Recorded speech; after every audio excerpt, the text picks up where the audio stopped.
Louvado seja Deus. Que Deus nos abençoe, que o Espírito Santo de Deus comunique a sua palavra aos nossos corações. Prezados irmãos, Malaquias capítulo 4. Malaquias é o último livro do Antigo Testamento em nossas Bíblias de edição portuguesa.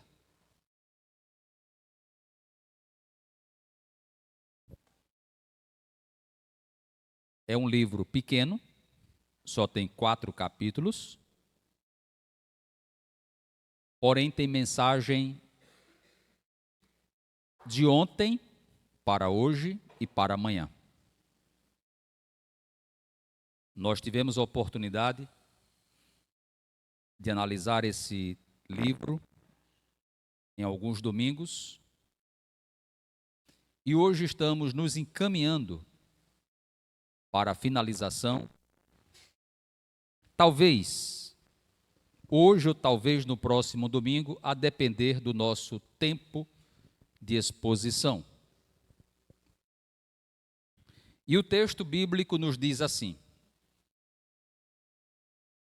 pois eis que vem o dia e arde como fornalha. Todos os soberbos e todos os que cometem perversidade serão como restolho. O dia que vem os abrasará, diz o Senhor dos exércitos, de sorte que não lhes deixará nem raiz, nem ramo. Mas para vós outros, que temeis o meu nome, nascerá o sol da justiça, trazendo salvação nas suas asas. Saireis e saltareis como bezerros soltos da estrebaria.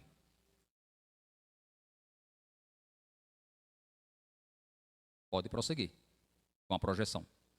Pisareis os perversos, porque se farão cinzas debaixo das plantas de vossos pés, naquele dia que prepararei, diz o Senhor dos exércitos. Lembrai-vos da lei de Moisés, meu servo, a qual lhe prescrevi em Horebe para todo o Israel, a saber, estatutos e juízos.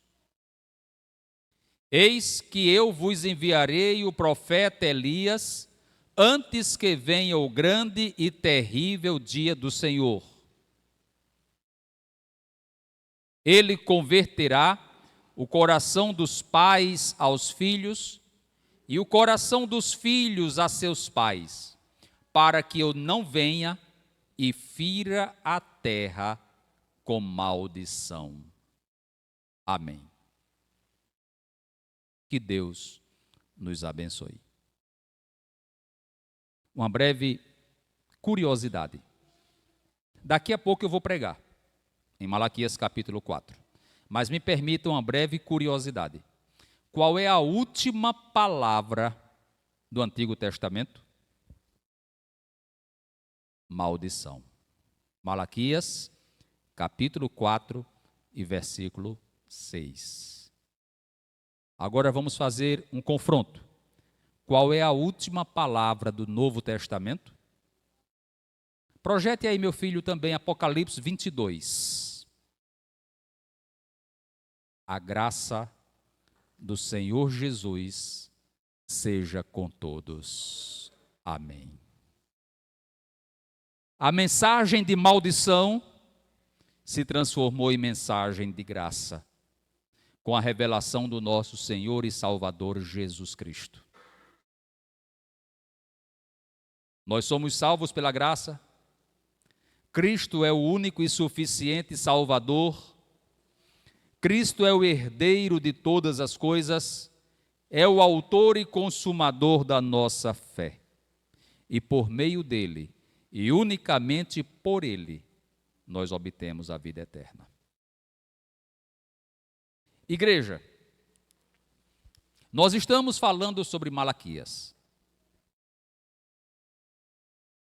Malaquias profetizando em uma época difícil da história de Israel, em um momento pós-exílico, em um momento de retorno dos hebreus para sua terra, onde estavam executando obras de restauração de cidades, reestruturação do culto levítico, onde havia muitos vícios entre os sacerdotes, onde havia também dificuldade do povo em cultuar a Deus de forma correta, e Deus levanta Malaquias para transmitir a sua mensagem para aquela geração.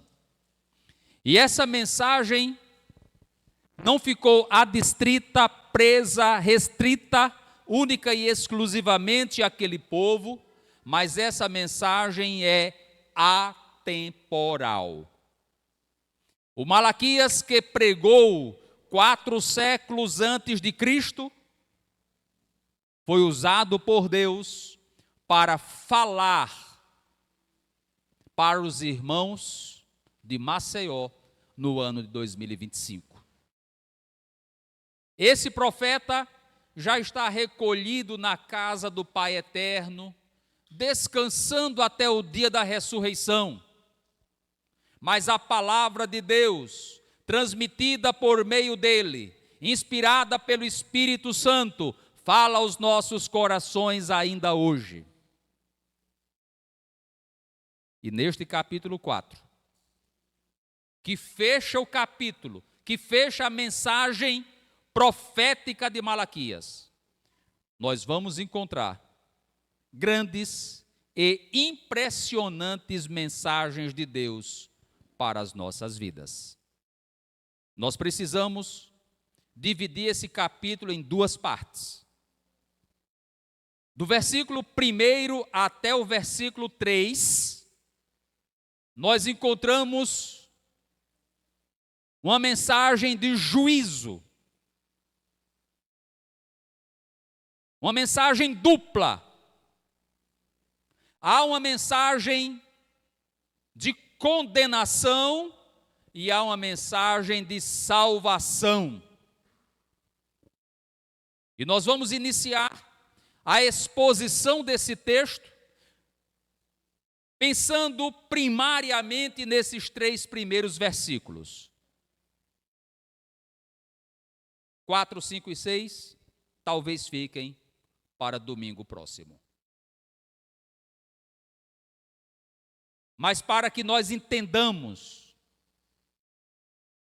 essa mensagem de Malaquias capítulo 4, do versículo 1 até o versículo 3, é necessário que nós leiamos de novo Malaquias 3 e 18.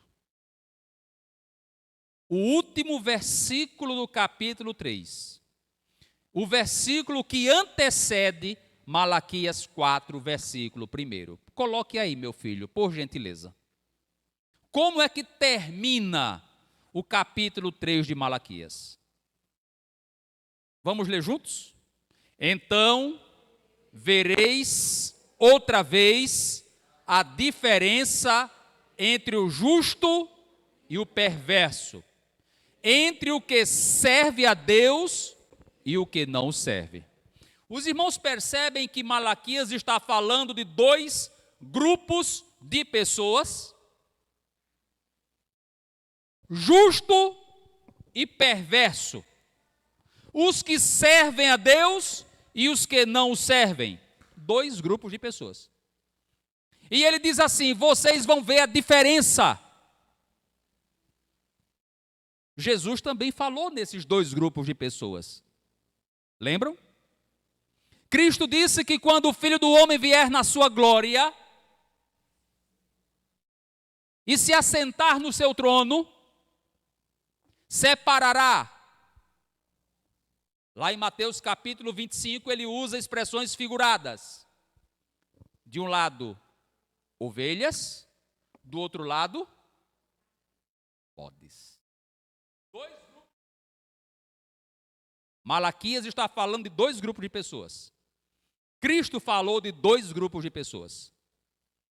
Cristo falou também de dois caminhos. Lembram? Um caminho estreito e um caminho largo. Uma porta estreita e uma porta larga. Dois caminhos. Cristo também fala de duas ressurreições. João 5, 29, ressurreição para a vida e ressurreição para a morte. Dois destinos. Cristo fala de dois destinos eternos. Ele dirá para um grupo, Mateus 25 e 31, vinde benditos do meu Pai, entrai no reino que vos está preparado desde a fundação do mundo. E dirá para outro grupo, apartai-vos de mim, malditos, para o fogo eterno, preparado para o diabo e seus anjos.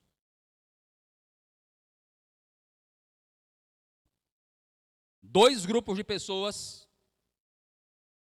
dois estilos de vida, dois destinos eternos, e é justamente sobre isso que Malaquias capítulo 4 está falando. No 3 e 18 ele faz uma introdução. Permitam-me um parênteses. Os irmãos sabem que quando o livro de Malaquias foi escrito, não tinha 4 capítulos. Essa divisão em capítulos aconteceu séculos depois. Capítulos, versículos. E muitas vezes a divisão em capítulos aborta o pensamento, deixa o pensamento inicial em um capítulo e a conclusão em outro. É o que está acontecendo em Malaquias. Malaquias capítulo 4, versículo 1, não começa no 4 primeiro. Nós precisamos entender logo do 3 e 18, porque são textos irmanados. O contexto é o mesmo. O profeta está falando de dois grupos de pessoas. Pessoas que vocês vão ver a diferença. A diferença entre os que servem e os que não servem. A diferença entre os justos e os ímpios. E essa diferença se manifesta de diversas maneiras. Se manifesta na fé, que não é a mesma. Se manifesta no padrão de conduta, que não é o mesmo. E o mais importante de todas as coisas, essa diferença se manifestará no último dia.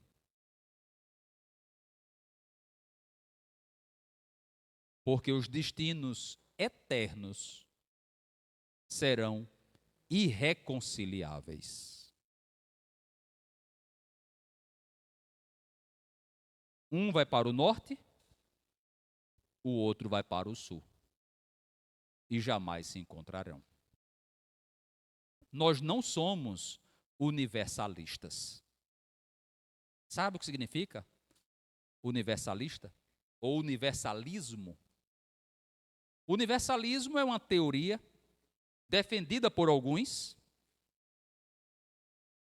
de que Deus vai se apiedar de todos. Não importa a sua vida, e todos serão salvos pelo Senhor. Não importa. Houve um pai da igreja, um escritor muito antigo, que é tido como um dos orientadores dessa teoria, Orígenes de Alexandria.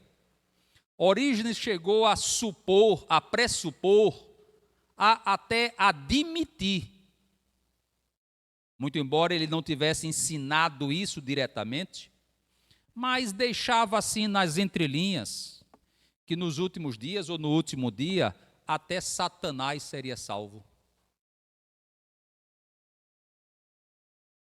Nós não defendemos isso. Nós não cremos assim.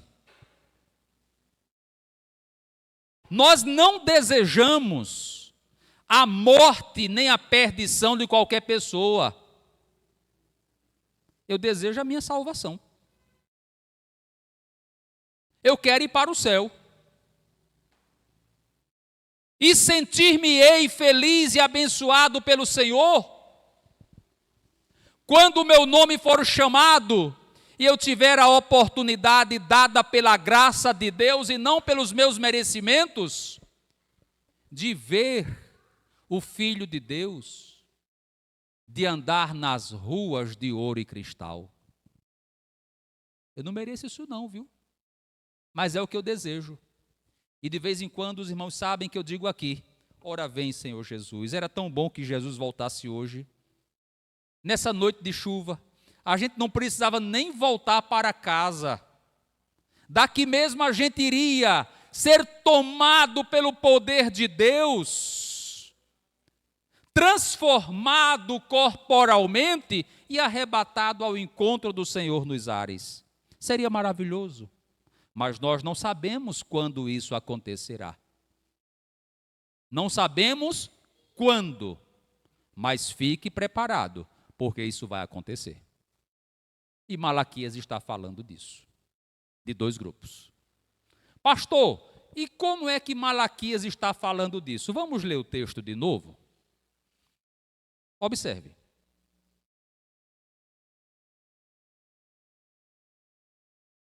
No versículo 18, ele diz: vereis outra vez a diferença entre o justo e o perverso, entre o que serve a Deus e o que não o serve. Dois grupos. Concordam comigo? Está falando de dois grupos ou de um grupo só? Dois grupos. Então o Senhor faz separação entre o seu povo e aquele que não é o seu povo. Aonde é que eu estou? Aonde é que nós estamos? Queira Deus que pela graça do Senhor nós estejamos nesse grupo eleito de Deus.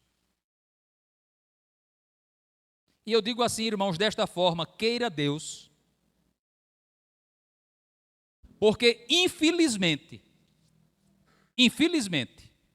lamentavelmente, naquele dia, muitos religiosos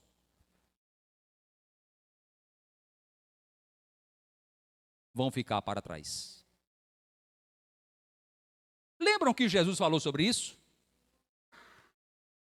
E ele diz assim: nem todo o que me diz, nem todo o que me diz, ó meu Pai, num dia de chuva, dia 29 de junho de 2025, chovendo, eu fui para a igreja. Ó meu Pai, eu dava o dízimo todos os meses. Ó meu Pai, eu orava, eu jejuava. Nada disso garante.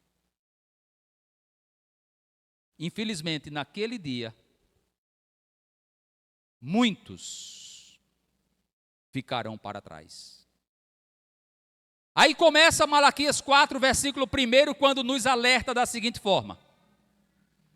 Depois que ele fala desses dois grupos. Pois eis que vem o dia e arde como fornalha. O que é fornalha? Fornalha lembra alguma coisa fria? Lembra alguma coisa quente? Quente. Não é, Daniel? Daniel é especialista em fogo. Vem o dia e arde como fornalha.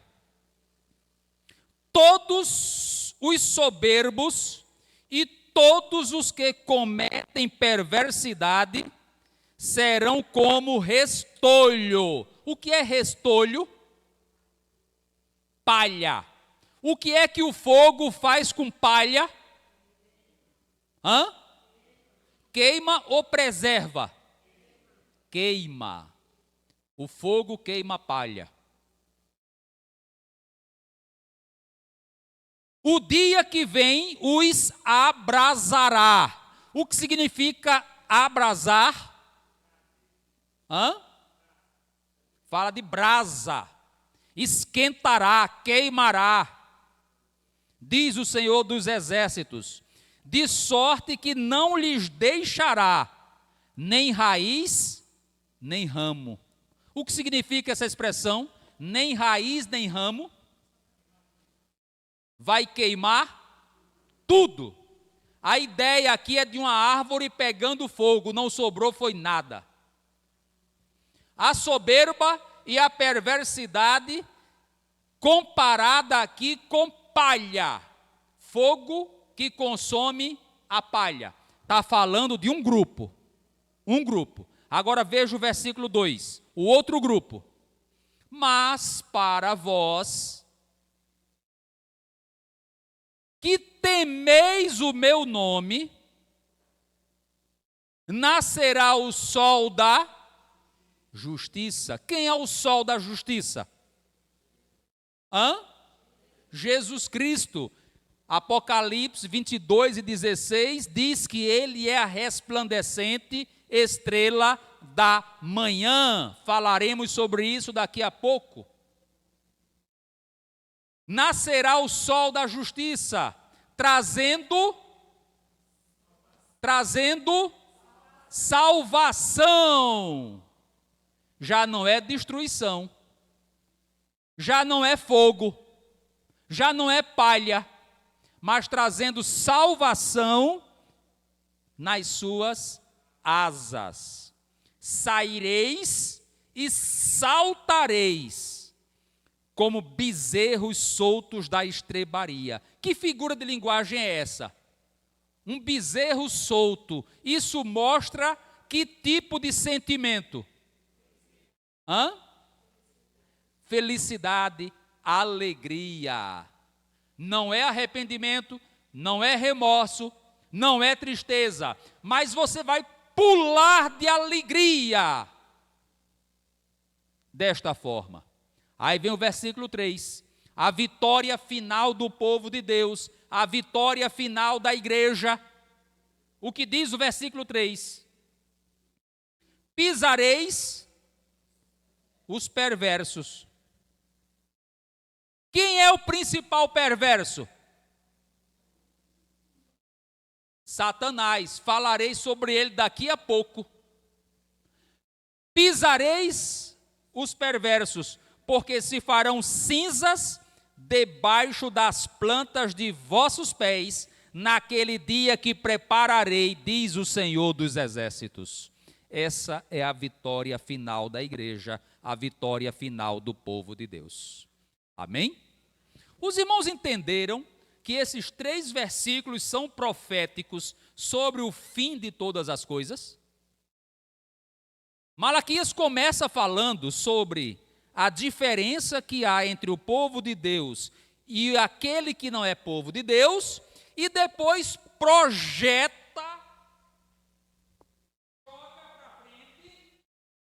para o futuro, para o fim de todas as coisas, essa diferença. Você pode ser muito rico, muito sábio e até muito feliz sem Cristo. Agora, morrer sem Cristo é a maior de todas as infelicidades da sua vida. Eu vou repetir. Você pode ser muito rico, muito sábio e se sentir muito feliz sem Cristo. Vai viver 30 anos, 40 anos, 50 anos, 90 anos e não vai sentir necessidade nem sequer de ler a Bíblia, nem de orar a Deus. Tem muitas pessoas na terra assim. Vivem como se Deus não existisse. E vivem tranquilas, nada lhes falta e felizes. Mas morrer sem Cristo é a maior de todas as infelicidades. Jesus disse assim: que adianta o homem, lembram? Me ajudem, que adianta o homem ganhar o mundo inteiro e perder a sua alma. Que adianta? A imprensa tem noticiado, com muito respeito nós dizemos isso, e nós vamos orar para que o casamento deles seja muito felizes. Que Deus abençoe esse casamento de Jeff Bezos, lá na Itália. Uma ilha fechada, 200 milhões de dólares na festa. Isso é dinheiro que eu não sei nem imaginar o que significa. Daria até para a gente terminar a reforma aqui, né, Josias? Acho que ainda sobraria uma coisinha. Deus abençoe, eu repito, irmãos, vamos orar para que o casamento dele seja feliz. Agora, mais importante do que o dinheiro desses bilionários é ter Jesus na vida e no coração. Olha que o texto de Malaquias 4 faz uma grande advertência. Bota o versículo primeiro, meu filho, porque nós vamos na sequência agora. Presta atenção. Eis que vem o dia e arde como fornalha, todos os soberbos e todos os que cometem perversidade serão como palha. E a primeira categoria que ele coloca aqui, a primeira qual é? A soberba. A soberba, a arrogância, o orgulho. Deus abomina. Eu já disse aqui uma vez e repito, irmãos, toda forma de orgulho é pecado contra Deus. Toda. Existem ricos orgulhosos e soberbos, mas também tem pobre, rico, pobre, soberbo e orgulhoso. Tem crente soberbo e orgulhoso por causa da sua igreja. Isso é pecado, viu? Orgulho denominacional. Cuidado. Todos os soberbos serão como palha.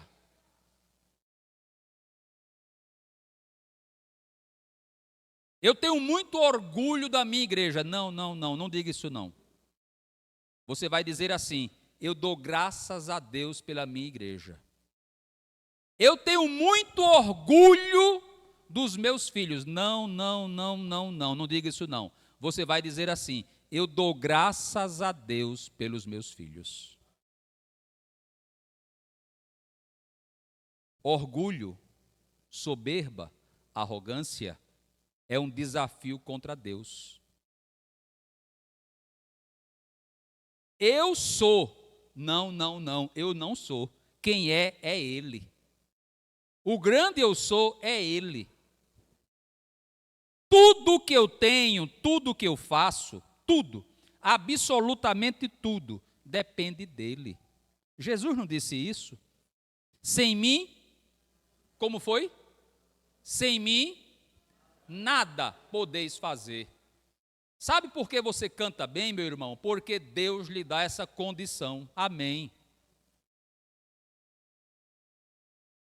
E nós estamos, irmãos, no meio de uma geração de crentes soberbos, arrogantes, infelizmente. E uma vez ou outra eu falo sobre isso aqui, porque me parece que o evangelho vivido por algumas pessoas famosas, evangelho vivido por algumas pessoas famosas, aqui no Brasil mesmo, já não é mais o evangelho de Cristo. Aprendei de mim que sou manso manso e humilde de coração. A igreja agora tem que ter uma área VIP. Porque o famoso não pode se misturar com o não famoso. Porque o ilustre não pode sentar no mesmo banco que o reles mortal. Malaquias 4, versículo 1 é um alerta para a minha vida. Cuidado com a soberba. Muito cuidado. Porque toda forma de soberba será cobrada diante de Deus. Na sua profissão, naquilo que você faz, naquilo que você sabe fazer, naquilo que você é, entre aspas, muito bom, agradeça a Deus, porque a sua capacidade vem de Deus.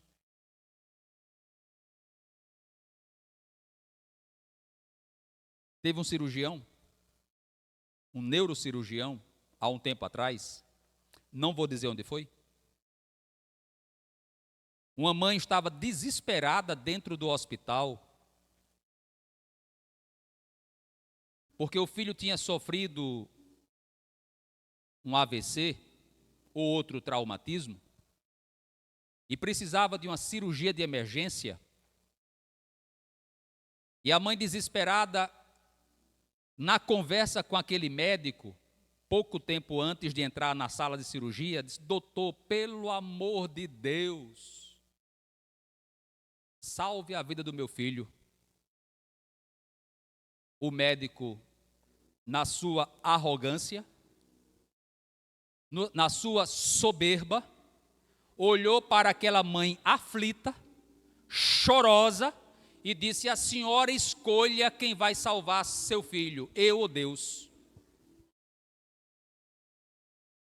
Porque se for Deus, chame ele, que nem na sala de cirurgia eu entro. O que é isso, igreja?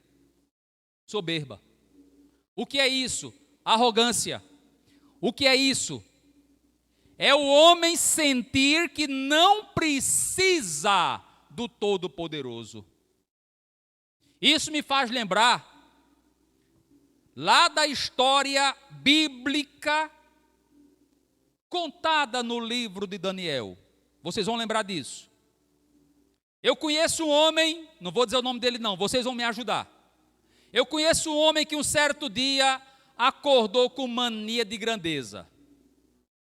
Passeando assim pelos jardins suspensos da Babilônia, olhando toda aquela construção que ele tinha feito. Não é esta grande Babilônia que eu fiz para minha glória, para o esplendor do meu nome? Quem era esse homem? Nabucodonosor. Qual foi o fim desse rapaz?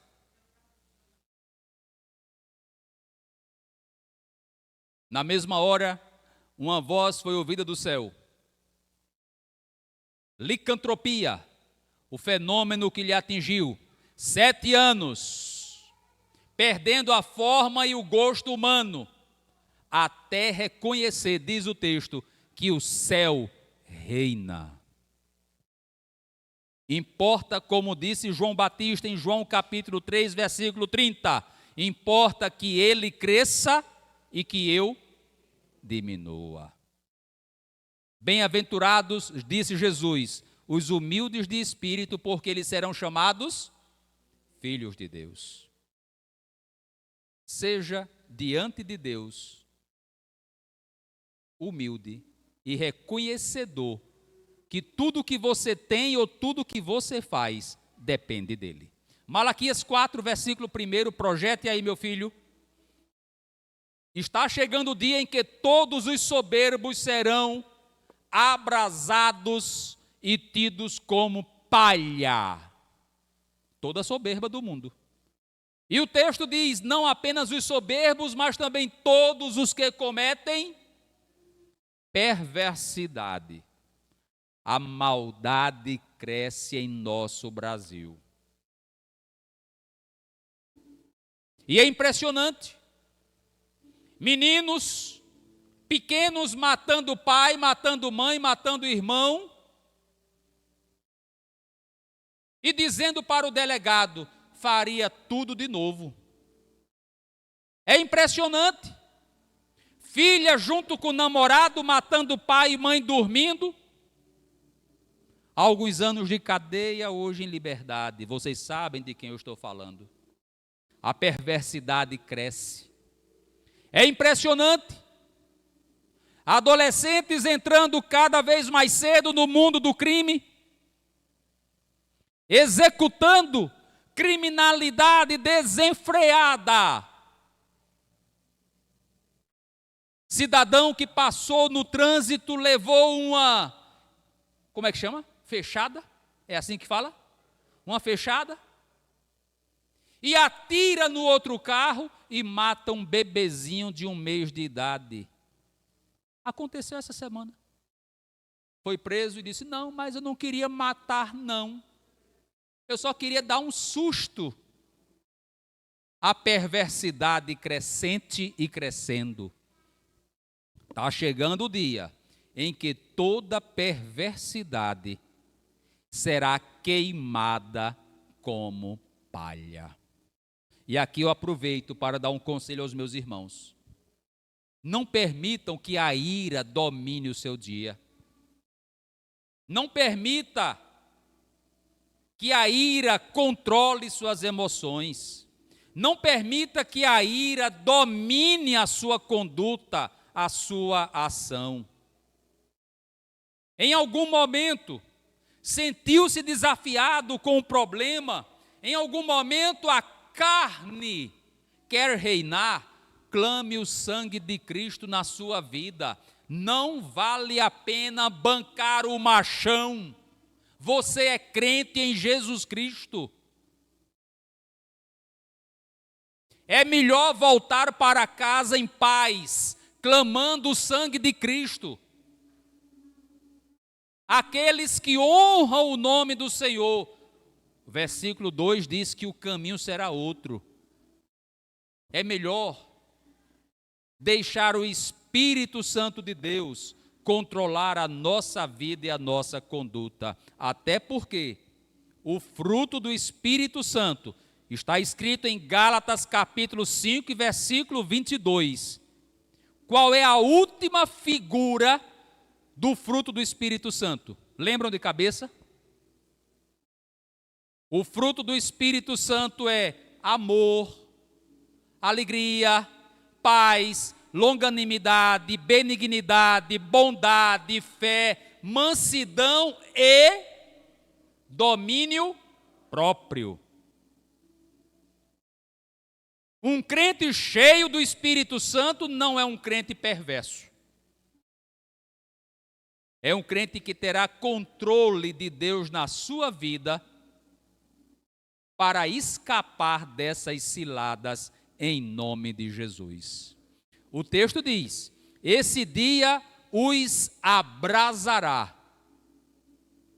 E nesse dia não restará nem raiz, nem ramo. É fogo e palha. Fogo na palha. Permitam-me mostrar-lhes um outro texto em que Jesus fala sobre isso. De fogo que vai queimar a palha. Cristo falou sobre isso. Projete aí, meu filho, para mim, por gentileza. Mateus capítulo 3 e versículo 11.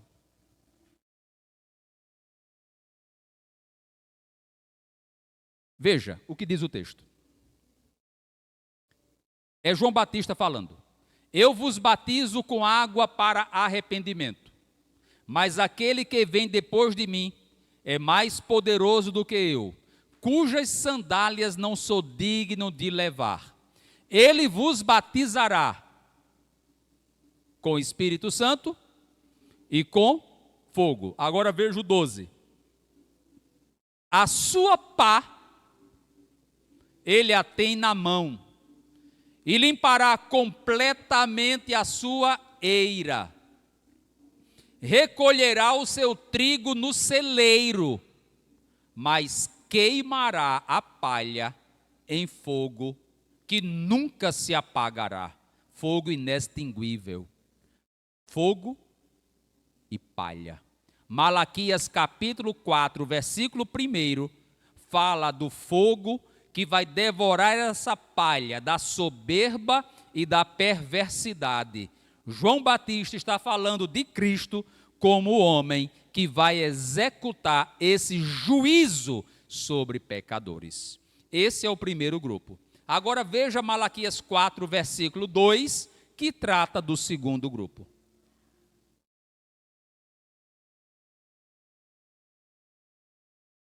Mas para vós, outros, percebe que ele está mudando de grupo agora? Para esses pecadores, não vai sobrar nem raiz, nem ramo, mas para vós que temeis o meu nome, nascerá o sol da justiça, trazendo salvação. Duas expressões aqui que eu quero destacar com a igreja. A primeira, aqueles que temem o meu nome.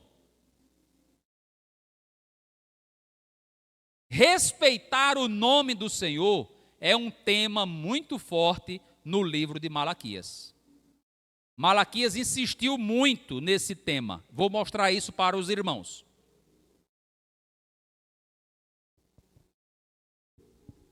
Malaquias capítulo 2, e versículo 2 diz assim: se o não ouvirdes, e se não propuserdes no vosso coração dar honra ao meu nome, diz o Senhor dos Exércitos, enviarei sobre vós a maldição e amaldiçoarei as vossas bênçãos. 2 e 2, ele fala em dar honra ao seu nome.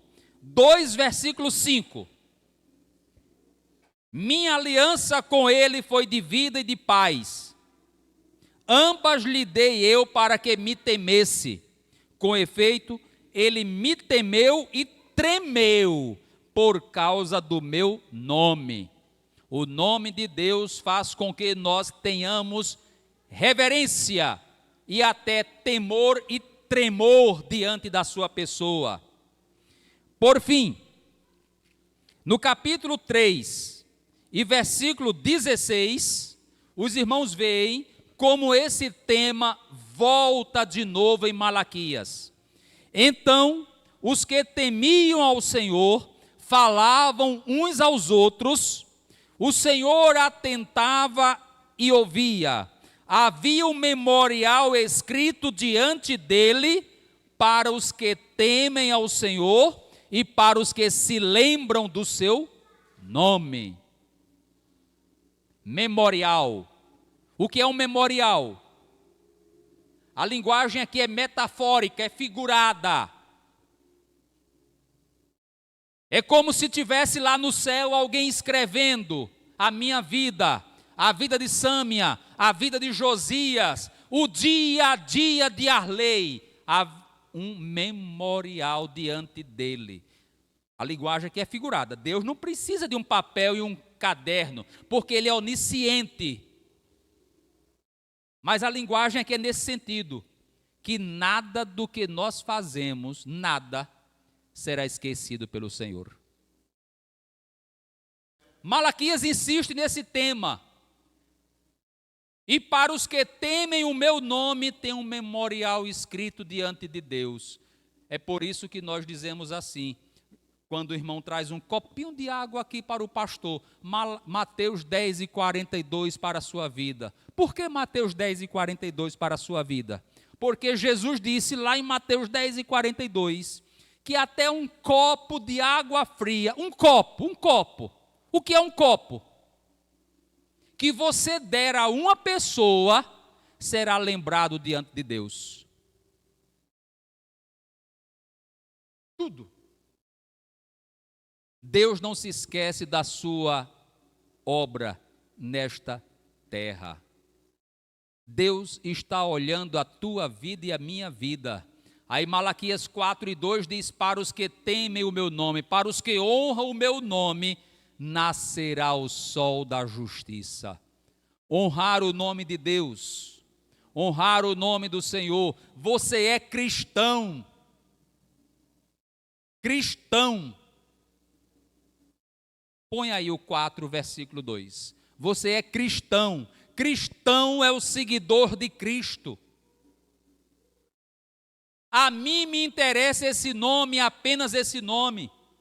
Não me interessa outro adjetivo.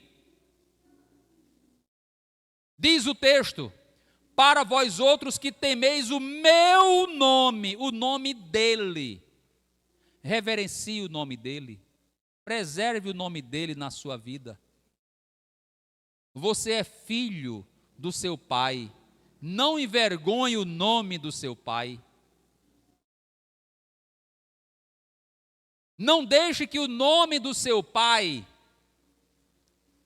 seja ridicularizado pela sua vida, pela sua conduta, pela sua fé, pelas suas ações, pelas suas obras. Mas tema o nome que está acima de todos os nomes. E para esses que respeitam, reverenciam, adoram, se submetem a esse nome, nascerá o sol da justiça. A ideia aqui é de uma escuridão que vai ficando para trás. O sol não está se pondo. Não é que o sol vai se pôr, mas o sol vai nascer, colocando toda essa zona de trevas que existe no mundo para trás. As trevas ficam para trás e a luz vai brilhando cada dia mais sobre a vida da igreja até seu dia perfeito. E sabe qual é a consumação de tudo isso? É o céu. Porque esse sol da justiça trará salvação nas suas asas. Asas? E sol tem asas? Nós não conseguimos enxergar o sol. Ele está tão distante, 150 bilhões de quilômetros da Terra. 149 e uns quebrados, 150 bilhões. Se o sol se apagar agora, a sua luz ainda brilha mais 8 minutos. Está muito distante, mas nós não conseguimos contemplá-lo a olho nu. Qualquer homem, qualquer mulher que tentar fitar o sol, perderá sua visão. Porque o brilho é muito forte. Mas naquele dia, nós o veremos como ele é. Nós veremos o sol da justiça. Nós estaremos com Cristo na glória eterna.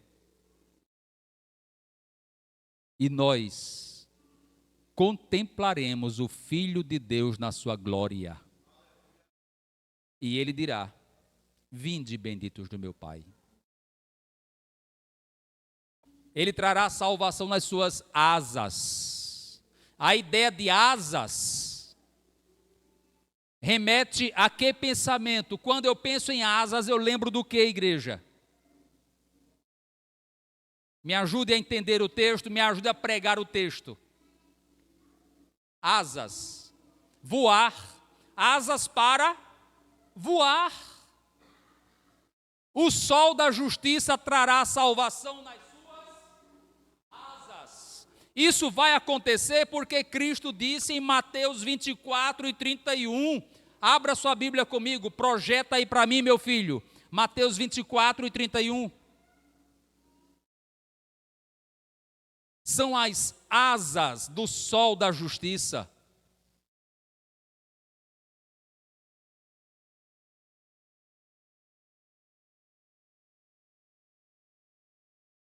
Me faça um favor, coloca do 29, vai ficar mais fácil a gente ler. Logo em seguida a tribulação daqueles dias, o sol escurecerá, a lua não dará sua claridade, as estrelas cairão do firmamento, os poderes dos céus serão abalados. 30. Então aparecerá no céu o sinal do Filho do Homem. Todos os povos da terra se lamentarão e verão o Filho do Homem vindo sobre as nuvens do céu com poder e muita glória. Está falando da parousia, da volta de Cristo em glória. Aí vem o 31. E ele enviará os seus anjos. Olha a ideia de asas aqui.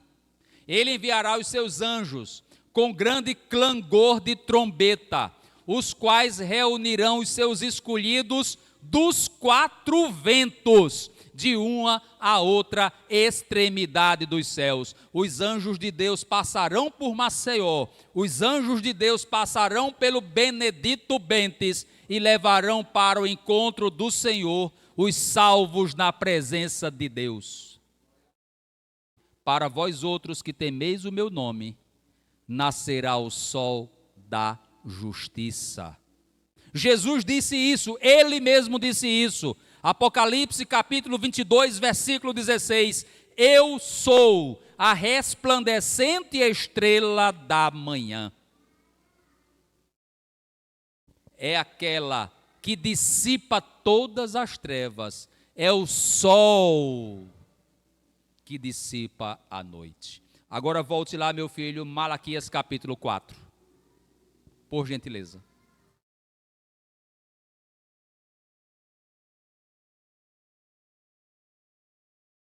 Versículo 2: saireis e saltareis como bezerros soltos da estrebaria. Não é um bezerro preso, mas é um bezerro que salta de alegria. A figura de linguagem é muito forte aqui.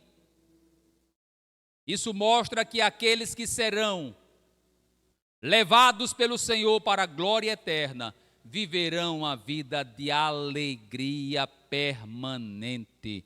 A tristeza ficou para trás, o choro ficou para trás, a doença ficou para trás, o desemprego ficou para trás, a preocupação ficou para trás, a política ficou para trás. Agora, somente glória e aleluia diante do Deus Todo-Poderoso. Versículo 3. Vitória final do povo de Deus. Vitória final da igreja de Cristo. Pisareis os perversos, porque se farão cinzas debaixo das plantas de vossos pés. Guarda essa expressão. Pisareis os perversos. Quem pisa está por cima. Perfeito? Perfeito? Se eu consigo pisar alguma coisa aqui, eu estou por cima e alguma coisa ficará embaixo, completamente dominado. E quem é que a igreja vai pisar no último dia? Romanos capítulo 16, versículo 20. Projete aí, meu filho, Romanos capítulo 16, versículo 20. Veja, quem será o perverso que será pisado? E o Deus da paz, em breve, esmagará debaixo dos vossos pés. Quem? Aí Paulo termina o texto. Depois que Paulo diz isso, parece que Paulo foi usado por Deus com tanta força, com tanta disposição, com tanta alegria, quando Paulo diz assim, que o Deus da paz em breve esmagará debaixo dos vossos pés a Satanás, o inimigo perverso Belial. Aí ele termina dizendo que a graça de nosso Senhor Jesus seja convosco. É a vitória final do povo de Deus. Esse que tentou Adão, esse que tentou Moisés, esse que tentou Davi, esse que tentou o próprio nosso Senhor e Salvador Jesus Cristo, esse que ainda vive aperreando e tentando o povo de Deus nesta terra, já está com a sua sentença condenatória determinada por Deus. E a igreja de Cristo, naquele dia, pisará o perverso diante de Deus. É a vitória final do povo de Deus. Malaquias capítulo 4, versículo 1, refere-se aos ímpios. Malaquias 4, versículo 2, refere-se à igreja. Malaquias 4, versículo 3, refere-se à vitória final do povo de Deus. Vale a pena ser crente, vale a pena ser fiel, vale a pena permanecer na presença de Deus, vale a pena esperar a volta de Cristo, porque Cristo está às portas, Jesus breve virá. Prepare a sua vida. Prepare o seu coração. Vigie, como disse Jesus Cristo. Fique alerta. O noticiário nos informa que Jesus breve vem. O mundo, muito embora os homens da imprensa, da ciência não consigam fazer essa leitura, mas o povo de Deus já fez essa leitura. Os últimos acontecimentos estão nos dizendo que Jesus breve vem, que o fim está próximo e que esta igreja terá esse encontro com o sol da justiça brevemente. Amém. Que Deus lhe abençoe.